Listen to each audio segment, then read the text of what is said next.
ईमानदारी और सब्र कभी रायगा नहीं जाते। आज हम आपको बगदाद के एक मजदूर की ऐसी कहानी सुनाने जा रहे हैं जो न सिर्फ दिल को छू लेगी बल्कि हमें एक कीमती सबक भी सिखाएगी। ये कहानी है अहमद की, जो एक मेहनती और दियांतदार मजदूर था। बगदाद के एक पुराने महले में अहमद नामी एक मेहनती मजदूर रहता था। वो रोजाना सूरज निकलने से पहले निकलता और शाम को थका हारा वापस आता। इसकी कमाई बस इतनी थी कि घर का चौला जल सके और बच्चों की बुनियादी जरूरियात पूरी हो सके। गर्बत के बावजूद अहमद एक ईमानदार और साबिर इंसान था।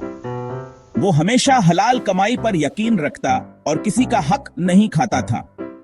इसकी बीवी ज़ैनब भी हर हाल में खुश रहती, मगर जब वो बच्चों की जरूरियात देखती तो इसका दिल अदास हो जाता।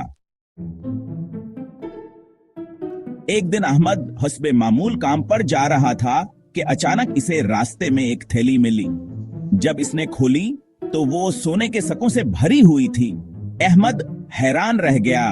एक लम्हे के लिए सोचा, अगर ये सके रख ले तो इसकी गर्बत हमेशा के लिए खत्म हो सकती है। लेकिन फौरन ही इसका ईमान जागा। ये किसी और की अमानत है और मैं किसी का हक नहीं मार सकता। अहमद ने फौरन करीबी मस्जिद का रुख किया और इमाम साहब को सब कुछ बता दिया। इमाम साहब ने ऐलान किया कि जिसका खजाना हो वो आकर निशानी बताकर ले जाए। थोड़ी देर बाद एक ताजर घबराया हुआ मस्जिद में आया। उसने बताया कि उसकी थैली खो गई थी। जब उसने निशानी बताई तो इमाम साहब ने अहमद की ईमानदारी की गवाही दी और थैली उसे वापस कर दी।